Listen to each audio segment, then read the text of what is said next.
Aujourd'hui que nous continuons sur un sujet qui sera une vidéo à caractère spécial, c'est-à-dire une émission à caractère spécial en différé. Alors donc aujourd'hui nous allons parler de ce qui vient d'arriver subitement et que nous avons tous appris l'un après l'autre, soit la mort d'Arthur Porter, donc tout récemment, soit donc dans la nuit qui a précédé la fête du Canada, c'est-à-dire dans la nuit du 30 au 1er juillet 2015. Alors donc, Arthur Porter, comme nous le voyons, c'est un complot maçonnique qui l'a porté au pouvoir là où il était. Lorsqu'il est devenu responsable du CHUM, donc à Montréal, en particulier pour la construction, nous savons tous qu'il y a eu, quelque chose comme 22,5 millions de dollars, qui a été détourné vers lui pour lui permettre de bien satisfaire aux exigences de la caisse électorale.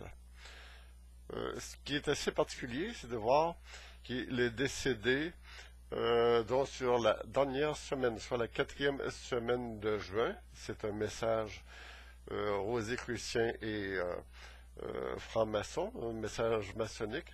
Les choses n'arrivent jamais par hasard.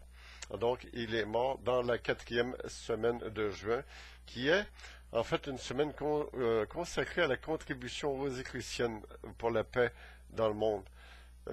C'est le moment qu'il avait choisi, semble-t-il. Donc, j'avais prévu dès 2013 qu'il ne sortirait jamais vivant de sa prison. Parce que s'il aurait fallu qu'il comparaisse devant un tribunal propre au Québec, il aurait mis en jeu la carrière de Philippe Couillard, son grand ami, et tout le système politique au Canada lui-même. Parce qu'il est à l'origine de la mise en place d'un immense complot franc-maçon au Québec.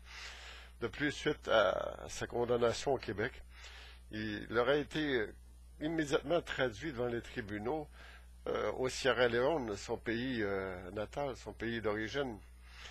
On aurait voulu, autrement dit, savoir ce qui est arrivé, des millions et des millions de dollars qui ont disparu du pays pour fabriquer au nom de l'Université de Nouvelle-Orléans, qui est à la solde de la CIA et de l'armée américaine dans cette affaire-là. Donc, il fallait fabriquer une bombe bactériologique et on aurait sorti de nombreux millions de dollars dont ce pays a énormément besoin, parce que ce n'est pas le pays le plus riche au monde, le Sierra Leone.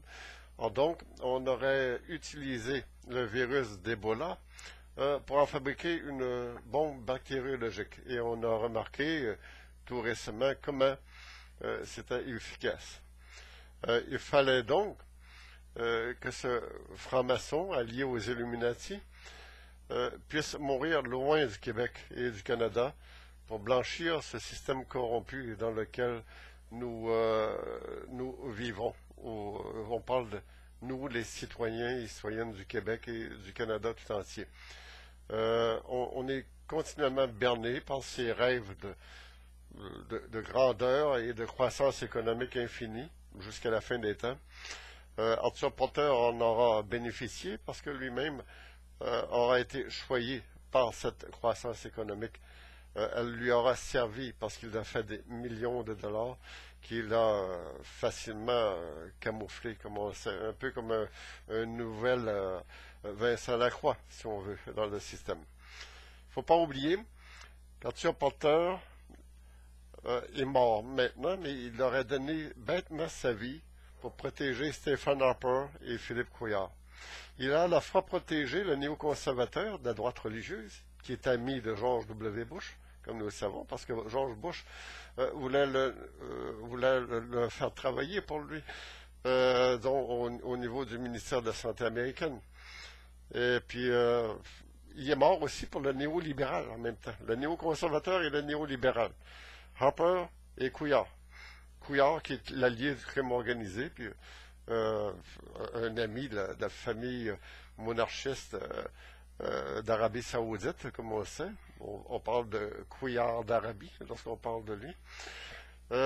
Mais malgré l'annonce de sa mort par différentes sources, on continue de chercher parce qu'il y a quelque chose de louche derrière le décès de Arthur Porter. Semble-t-il qu'il serait mort au moment où il était en train de texter ou au téléphone et puis subitement, bang, plus rien. Et les gens sont venus à la conclusion que voilà, il est mort. Mais il n'y a aucune preuve tangible. Et on peut imaginer que les parents de la famille de Arthur Porter vont faire le voyage pour s'enquérir. Parce qu'il faut avoir la preuve tangible qui est vraiment mort. Moi, j'émets certains doutes. Parce que le gouvernement de Couillard, comme on le sait, il suit la route de l'argent. Pour lui, c'est fondamental. Il est fondamental de savoir quel chemin va prendre l'argent sale qui est en provenance du Québec, qui est sorti d'ici.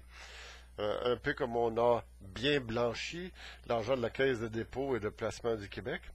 Maintenant, vu qu'il y a moins d'argent dans le système, on va essayer de bien camoufler ça, mais on peut imaginer qu'Arthur Porter a fait beaucoup plus d'argent en prison qu'en liberté. Semble-t-il que c'est un des premiers hommes à avoir diagnostiqué sur son propre corps un cancer du poumon. Bravo, M. Porter, vous êtes un génie. Non seulement un génie du crime, mais un génie de la médecine tout court. C'est très rare les gens qui ont ce double don. Donc on peut revenir loin dans l'histoire. Il y a eu comme par exemple Nostradamus qui était un excellent médecin. On aurait pu garder son nom dans l'histoire comme étant un grand médecin, mais c'était un grand bienfaiteur aussi et un illustre voyant. C'était pas un criminel comme ce qu'on fait affaire au Québec. D'après moi, Porter aurait pu s'évader par la porte d'en arrière. Un peu comme Vincent Lacroix prenait des petites vacances de la prison à l'occasion, et que d'autres ont sorti tout bêtement de la prison, puis qui sont revenus à la fin comme pour puncher à la fin d'un chiffre de travail.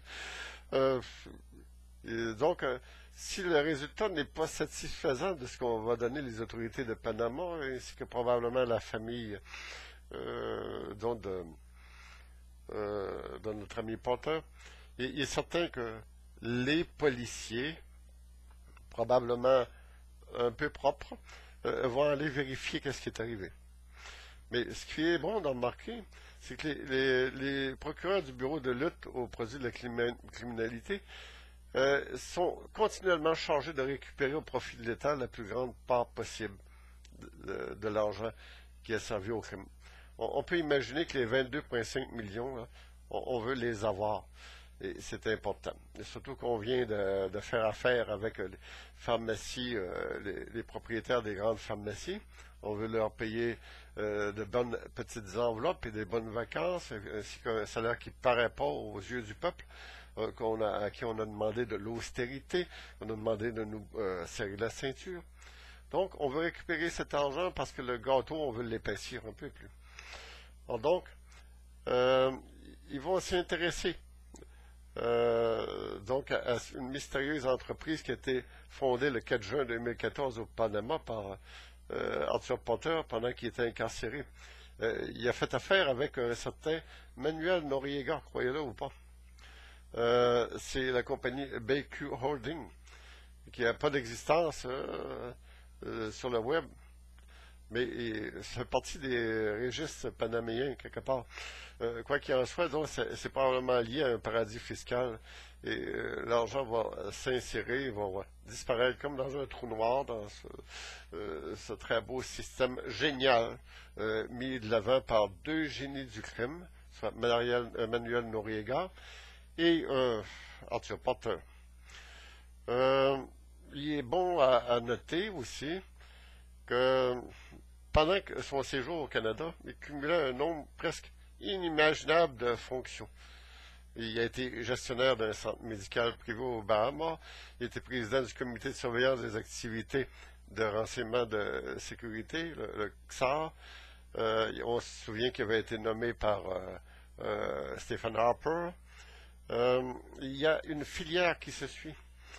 Même le président de son pays en avait une grande confiance. On parle de Ernest Koroma au Sierra Leone. Et on sait que George W. Bush, aux États-Unis, il l'aimait beaucoup. Il aurait voulu en faire un surgeon général, un grand patron de la santé publique aux États-Unis. Mais il avait refusé l'offre en raison de différentes opinions avec le président, probablement parce qu'il n'était pas de la même lignée franc-maçonne et Illuminati. On sait que George W. Bush était lié à Skulls and Bones et directement associé aux Illuminati. Tandis que Arthur Porter, lui, est coté dans les grandes loges du Québec, donc dont l'héritage provient en grande partie du rite écossais. Donc, il est lié aussi, puis rattaché d'une certaine façon aux Illuminati à cause de ses liens, même s'il était d'une différence d'opinion avec George W. Bush.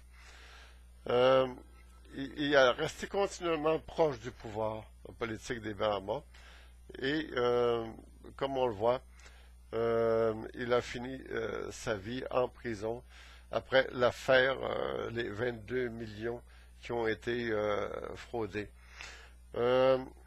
Donc, aussi, il a commencé à se retirer de la sphère publique lorsque le National Post a révélé ses tractations ratées avec Harry Ben Menache, un lobbyiste installé à Montréal.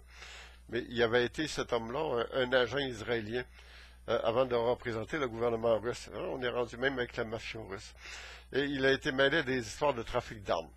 Donc, les lobbies des armes doivent beaucoup aimer Arthur Porter. Ils doivent même l'aimer encore mieux comme il est là, mort.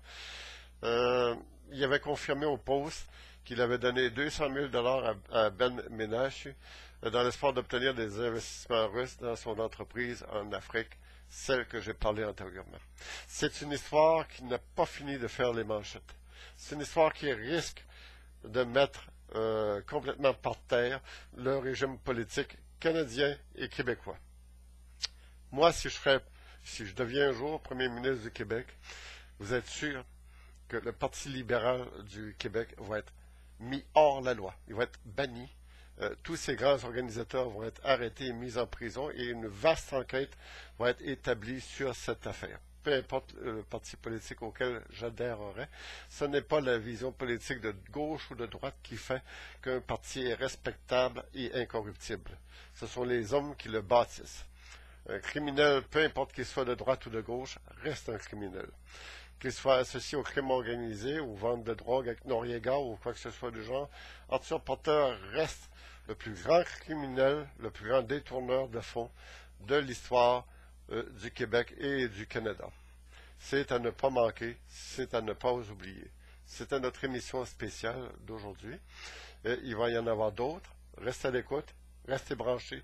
L'histoire continue et au Québec, on a un système à mettre par terre et à en mettre une autre, à bâtir une ère nouvelle pour les citoyens et citoyennes qui ont des droits démocratiques parce que la démocratie est véritablement morte au Québec. Merci.